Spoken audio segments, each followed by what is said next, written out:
And I think so often we project these standards of perfection onto others and to the person we want to date or be in a relationship with. We don't even often hold ourselves to that same standard. And I think that is important because I think that's where the authenticity comes through.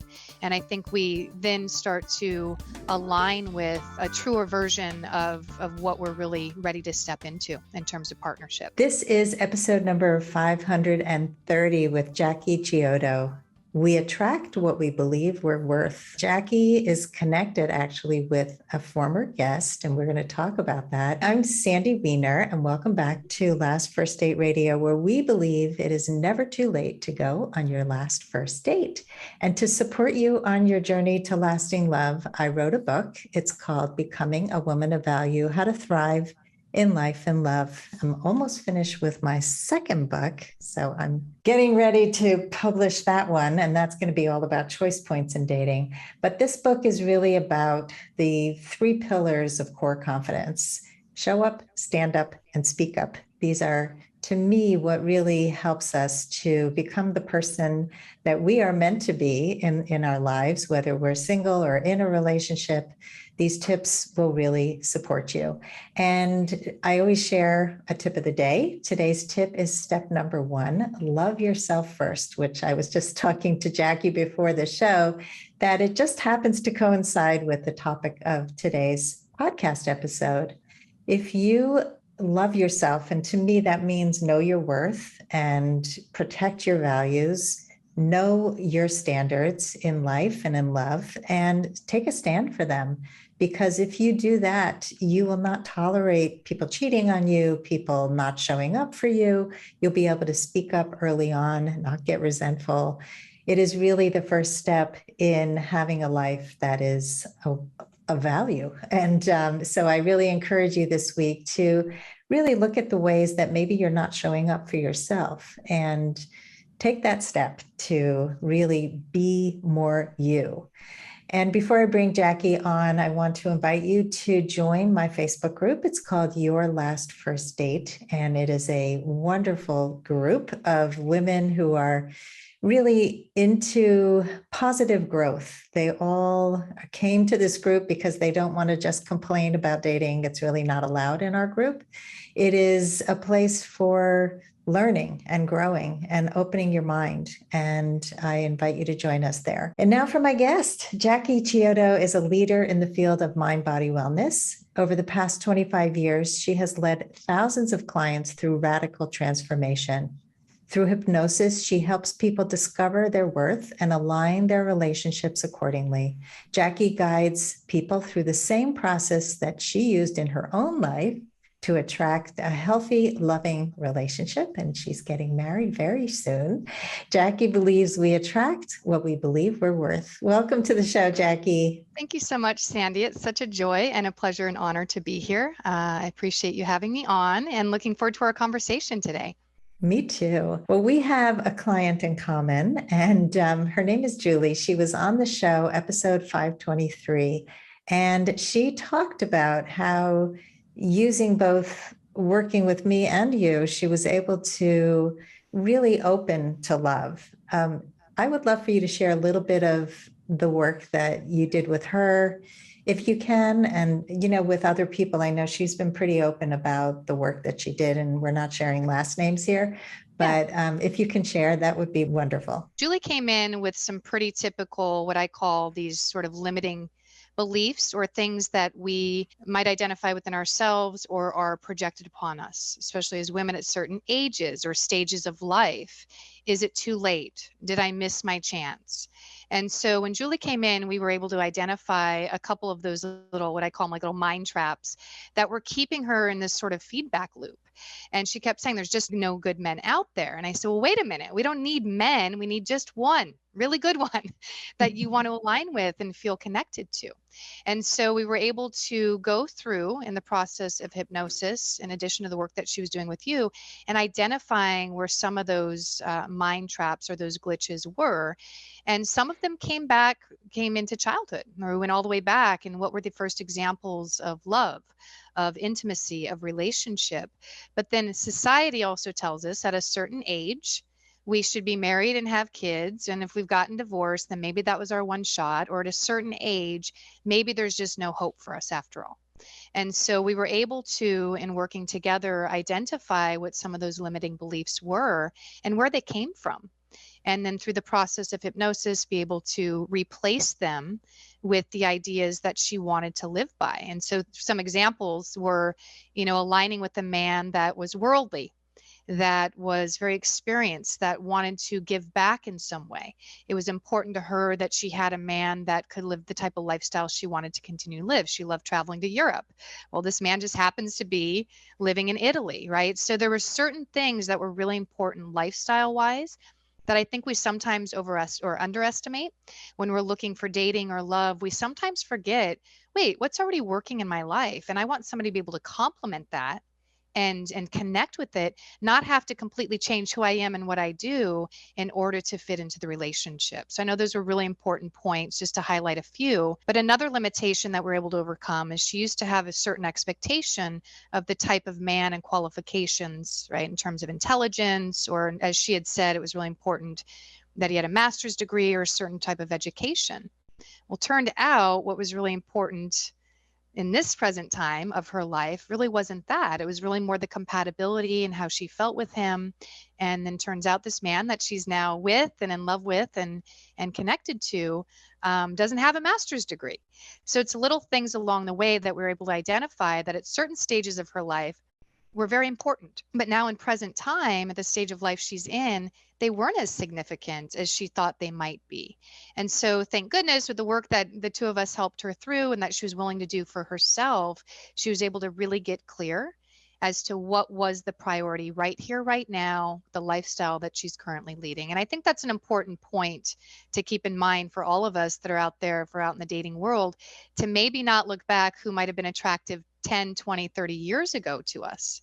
But right now, present time, who we are and all that we've created in our lives, what would be a good complement to us right now in present time? Those were some of the highlights that we were able to explore and uncover and connect that I think were helpful for her. Yeah, and it's helpful to hear because I think for a lot of people who are listening, we get trapped into these mind traps. And one of the things that I work on constantly with clients is to really look at their assumptions and their biases. And it's amazing how quickly we make up our mind about people that we look for. Like one client is like, but he's only an inch taller than me. Or he's, he doesn't have a PhD. I used to have a client who would say, but he doesn't own a home. So you have to get to like, what's important about that? Is that about financial stability because you dated somebody who didn't own a home before, who actually was in financial distress and had credit issues? You can't make every single person you date have to have these requirements because that stops you from seeing the people who are right in front of you who might be a great match. When I was single, I wanted to become the person that I wanted to date. So like, for example, if you want somebody that's financially stable and secure, how's your own financial life doing? Right. So I think there's something to be said. And like, I like to call it, and we're calling it a reflection or an equal or greater version of ourselves, really, in terms of what is a healthy, compatible relationship. Do they have a healthy lifestyle? Well, if you want somebody that's healthy, check to see your own health, routine and what you're doing for yourself. Right. Or if you want somebody to treat you a certain way, start treating yourself that way, in line with the tip that you gave for today, love yourself first. And I think so often we project these standards of perfection onto others and to the person we want to date or be in a relationship with. We don't even often hold ourselves to that same standard. And I think that is important because I think that's where the authenticity comes through. And I think we then start to align with a truer version of what we're really ready to step into in terms of partnership. Couldn't agree more. I mean, I used to have a meme that I created, be the love you wish to find in the world. We put onto other people the things that are so unrealistic that we haven't even done for ourselves. And I think the point where people get a little bit mixed up with this is, well, if I have everything I need, then why do I even need a partner?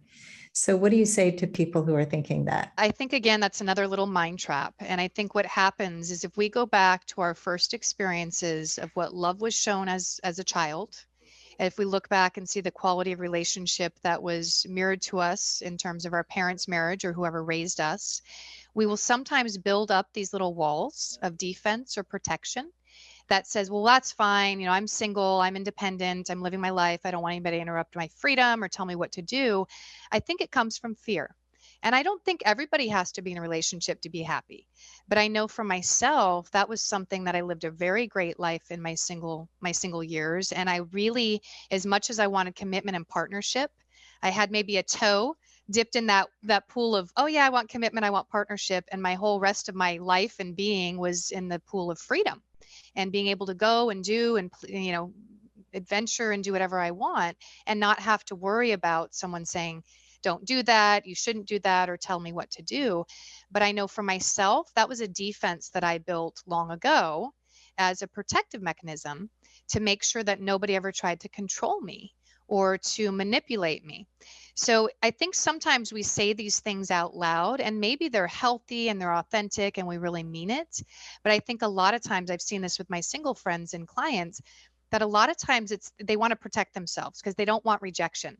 So if they were really speak up and say, this is the love I want, this is how I want to be treated, this is how I want to feel, there's this subconscious fear oftentimes that's not attainable. It's not realistic and they don't want to let themselves down. And I saw that even with Julie a little bit in some of the dialogue she would say, or the narrative. At this stage of my life, nobody wants da da da da da. They're not going to be able to keep up with me.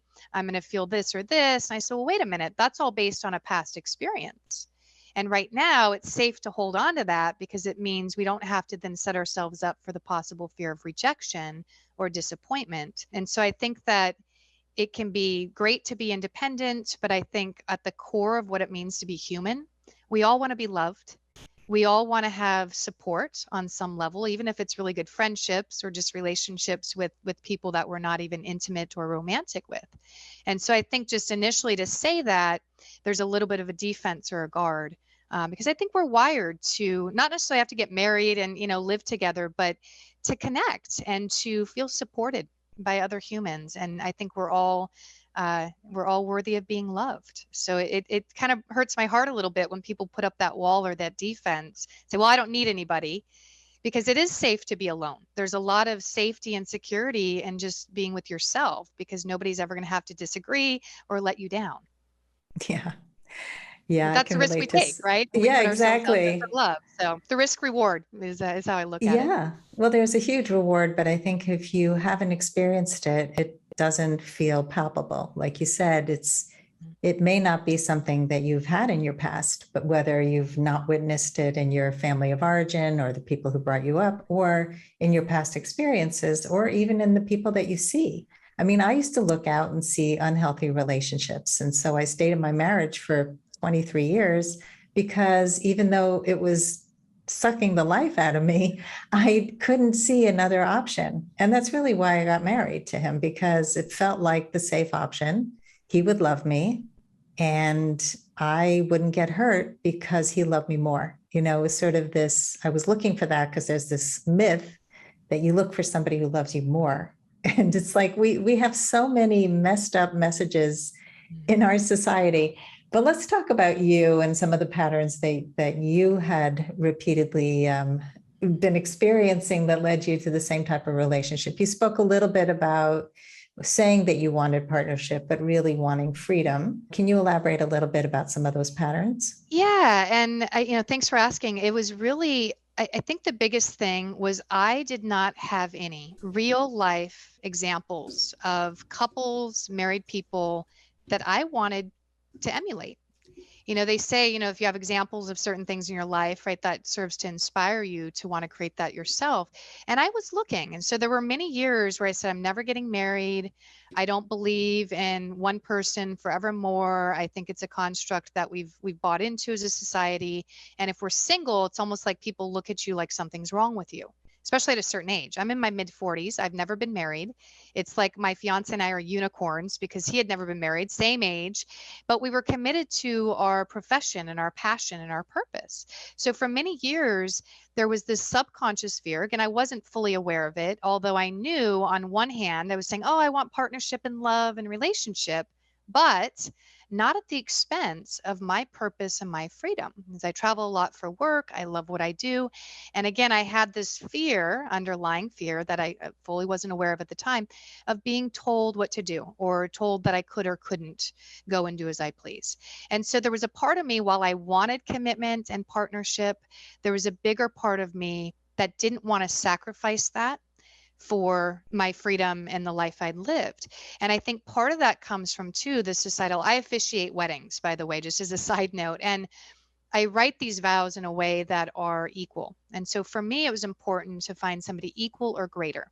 And what I mean by that is the level of lifestyle they were living. Were they happy in their job? Were they financially stable and secure? I didn't need somebody to come rescue me financially, but I needed somebody that was at least as responsible as I've been, so that I wouldn't have to take over and, guide and lead another adult like a child. But there was a part of me that had this fear that, did it even exist? Because as I looked around me, the people that were married were complaining about each other. They weren't always getting along. Some of them were just staying in it because they had a greater fear of being alone than they did of being miserable in their marriage. So I certainly didn't want that. I saw other examples of people being married 30, 40 years and again complaining and then telling me, say, don't ever get married. I'd never do it again. It's harder work than it's worth. So I was getting all of these voices, right, and opinions and beliefs that made me kind of shy away and say, well, why would I want to go into that? And then we look at the divorce statistics.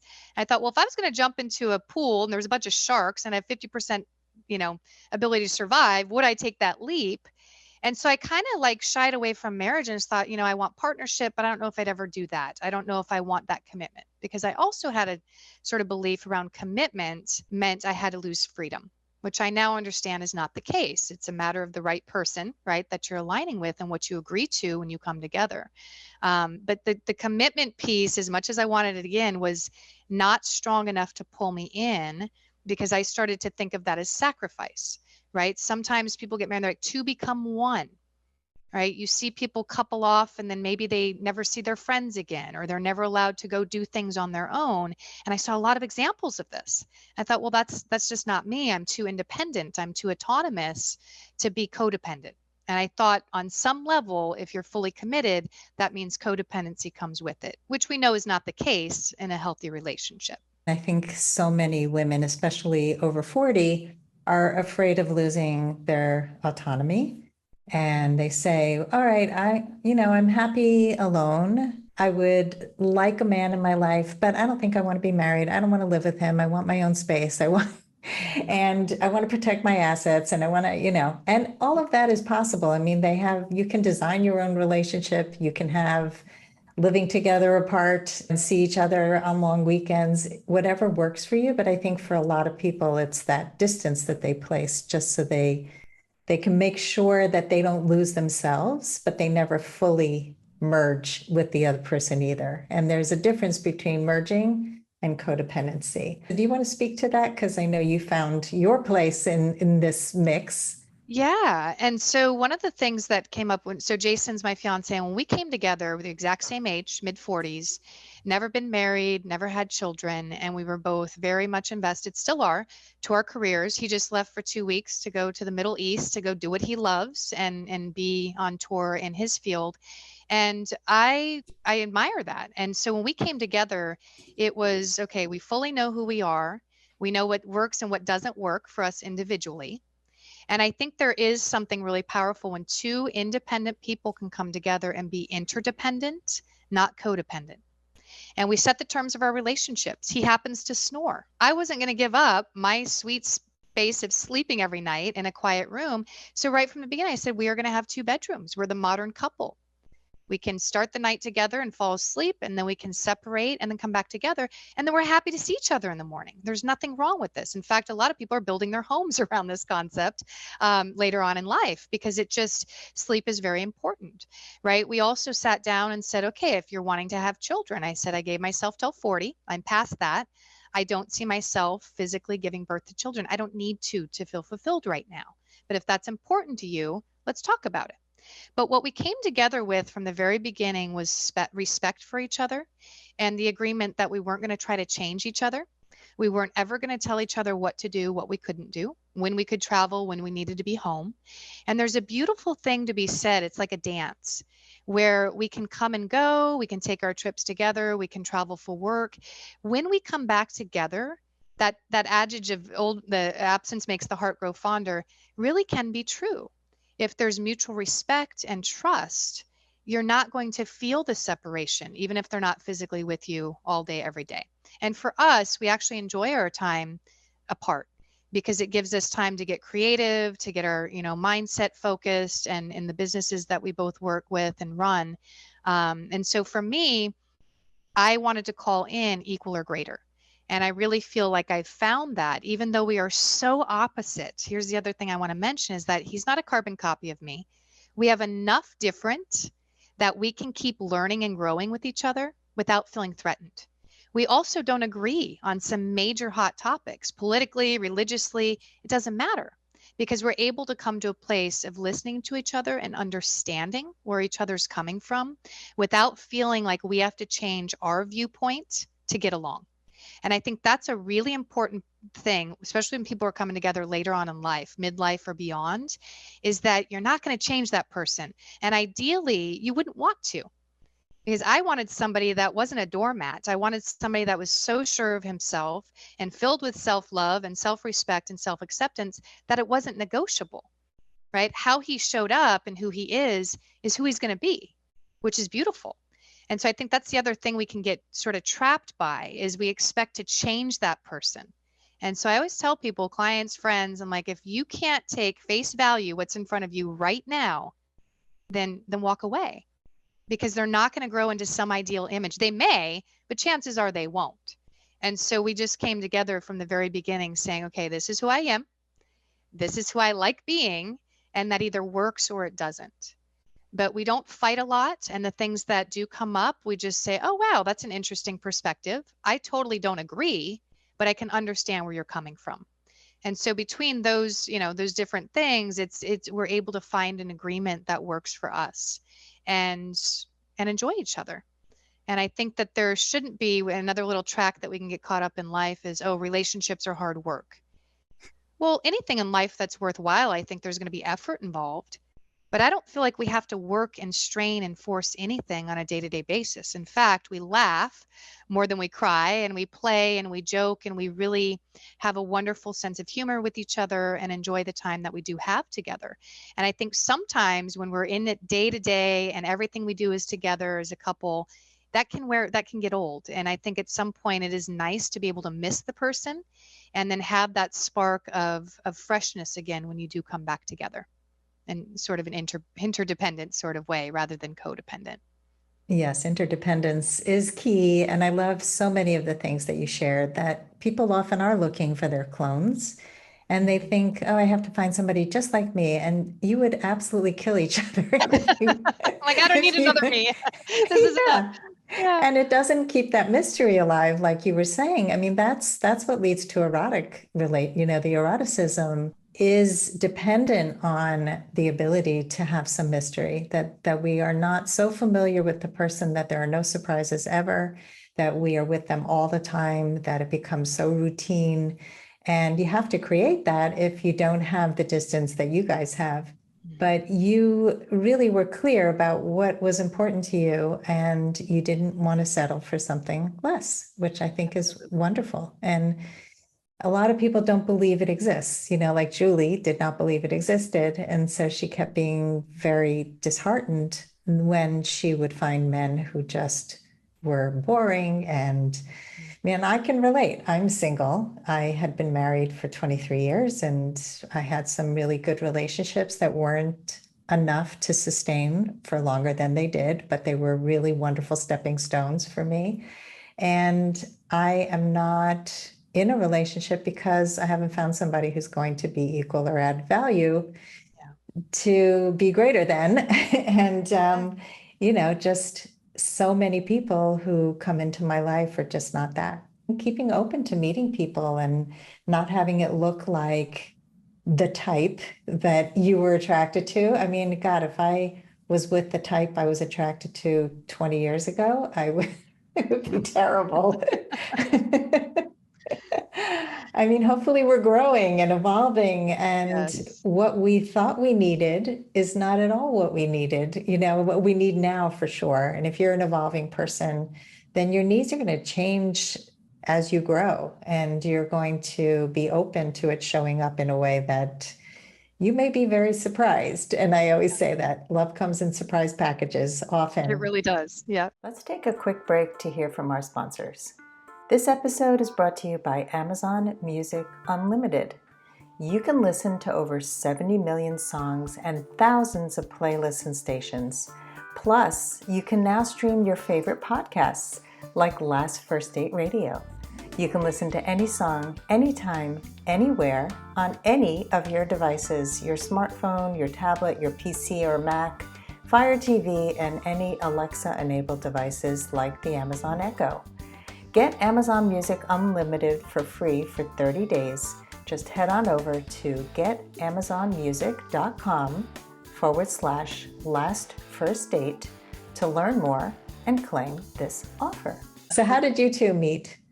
Yeah. So interestingly enough, we were in pandemic romance. We met in May of 2020, right? Just as things were just starting to open again after that 2-month memory that none of us want to go back to. But what was really interesting during that time for both of us, prior to us meeting, is we had gotten such emotional connection and fulfillment by traveling the world and doing our work and connecting with the people in front of us. Me leading teacher trainings, retreats, beautiful places all over, him doing entertainment. He's a magician and motivational speaker. And so we realized, again, this is what we talked about after we met, but we had gotten so much emotional fulfillment from our work and our livelihood and being in our purpose that we didn't feel like we were missing something. I think this is a key point for single people, is if you're constantly focusing on the lack of where's my person, where's my person, you miss the joy and the beauty of all that comes with being single. And there's a lot of beauty in singlehood. And like I said before, I was struggling to even give that up, or thought I had to give it up. So prior to us coming together, when that world shut down and took our travel and took the people that we were so used to connecting with in real time, we both had the heart to heart moment within ourselves separately, but it was kind of on the same track. There was a parallel there. And I remember coming to a few moments of being alone and single during the pandemic and thinking, well, wait a minute. Like, if this is it and the world has changed forevermore, and I no longer get to connect emotionally to the people in front of me and find that fulfillment, then I want to call in partnership, but from a different place of thinking, well, I want to share my life with somebody. Well, if I was sharing it on a professional level, that was enough for a long time. And so I got very clear and I identified the beliefs within myself that were still keeping me stuck. And I got very clear on what my top 3 or 4 priorities were. I wanted somebody in their purpose because I'm in my purpose. They're not going to understand my passion and love for what I do and how I can give endlessly unless they are in it themselves. Not the same career, because our fields are nothing alike. And yet I want them to be lit up by their work every day. I didn't want somebody coming home, complaining about the job, hating what they do, because I just couldn't relate to that, nor did I want to hold space for it. I also wanted somebody that was playful. I wanted levity. I wanted laughter. I wanted sense of humor. I also love food and I love to cook with people and I love to experience amazing restaurants and try new things. And I wanted somebody that was adventurous on that level as well. And these might seem pretty mundane, but again, it comes with coming into midlife and realizing what the priority is now versus in my 20s and 30s of what I thought was important. And like you had said earlier, everyone we date is a stepping stone. And I think that there's so much we can learn and take with us both on what works and what does not work. And so I got very clear, and with my own hypnosis, I got very clear on how I wanted to feel with this person. I got very clear on old programs that I was still kind of living by subconsciously and projecting onto these men that I was dating. And I wrote it out and I did a session on myself and I did that for about a month. So it was April 12th that I finally, the last little glitches that I said, okay, this is what's most important. This is what I'm calling in. Period. April 12th. May 16th, I was out to dinner with friends, like the first restaurant opened up. We were sitting outside and I had such clarity and conviction I banged my fist on the table. I looked up, I said, I'm ready for my man. Like just like that. It's kind of dramatic. We were joking about it because they'd seen me struggle in relationships and commitment and all this stuff. And they're like, wow, they're like, you're serious. I go, I am serious. I go, going through a pandemic as a single person, like all the greatness of being single had been taken away. You know, I couldn't hop on a plane, join my friends, whatever. I said, but it was more than just that. I'd been preparing for this, and it just happened to be the time. And I said, but no, I'm really ready. Like, I feel like I was dabbling with the idea of commitment. Now I'm ready to jump in full force, like full commitment. I said, bring me my man. And I was kind of joking, right? But I wasn't. And they look at me and they were so serious and they're like, well, all we know is really married people. They said, but wait, Magic Jason, that's what they call him. They've known him for like 20 years. And they said, he travels the world. He's da da da da da da da, you know, and they're like thinking of all these things. They're like, oh my God, we never thought of this before. And I said, well, it wasn't the right time before, but now's the time. So sure enough, hour later, I'm on the phone with him as he lived in Tennessee and I was down in Florida at the time. The moment I heard his voice, there was just this resonance like, oh, a familiarity. And we'd seen each other's pictures. Like they sent that. I'm like, I don't even care. I'm like, he's a nice guy. We have stuff in common. And so it just took off from there. And he came down to Florida. We met in person. And there was just a knowing. But what was crazy is one of our first conversations over the phone is he had read to me what he had typed out. He hadn't done hypnosis at the time, but with prayer and just meditation, he had typed out exactly what he wanted and really described me just as I had described him prior to us meeting. But it wasn't the typical, they've got to have this, this, and this. And maybe that's important, but it wasn't to us. It was, they respect us, they support our purpose, our freedom.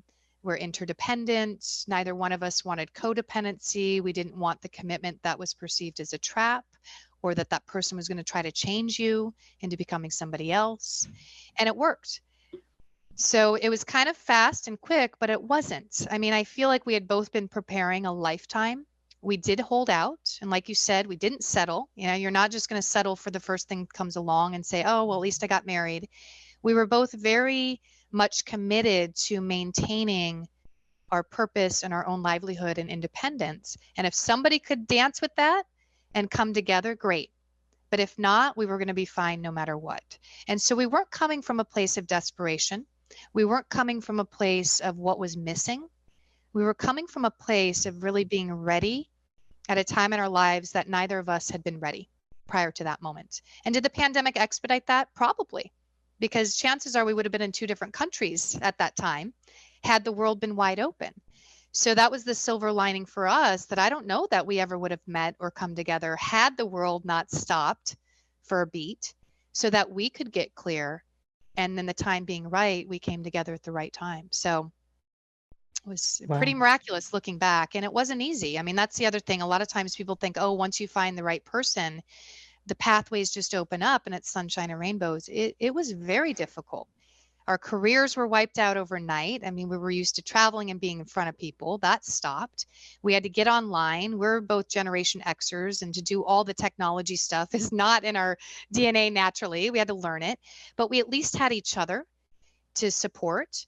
And while our professions had always supported us, those had been ripped asunder temporarily. And so we were finally gifted with true love and support, but also seeing the ups and downs of everyday life and struggle that we hadn't had to do before prior to the pandemic. And so now, 2.5 years later, we're finally in a place, the world is in a place where we feel comfortable gathering with people and having our friends and family. And so we'll be married next month, which is pretty incredible. But it's been quite an interesting journey. But those core things, and like you had said earlier on, the core values and the things that we came together with in agreement have just gotten stronger over time.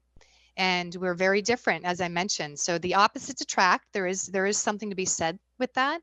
But when it comes to family and values and what's truly important, what matters, we're completely a match.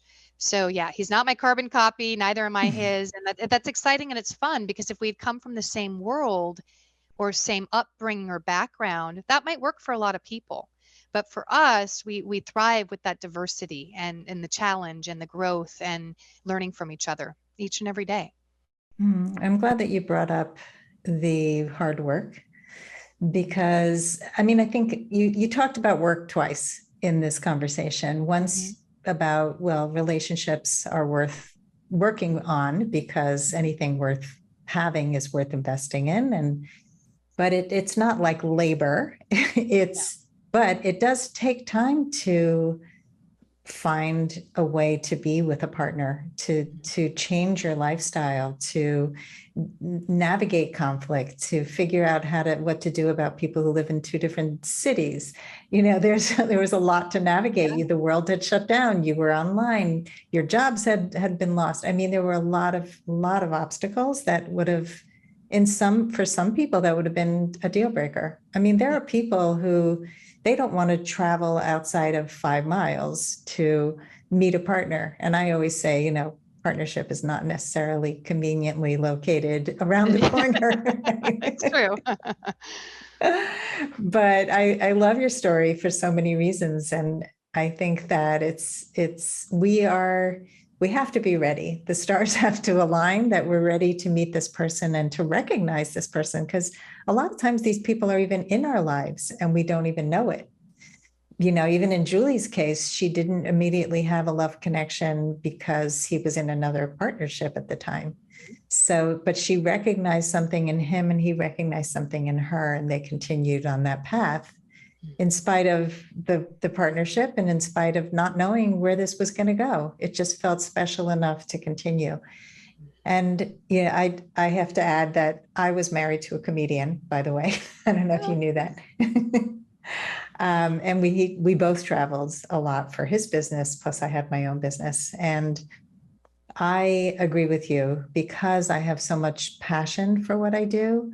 I really love being with people who are passionate, who care about something, who have opinions, who are not going to put me on a pedestal because I've accomplished something, and not me put him on a pedestal because he's accomplished in his life. We should both be supporting each other and proud of each other. And it is not that easy to find. It is looking for that unicorn, but you're Yeah. only looking for one. Yeah.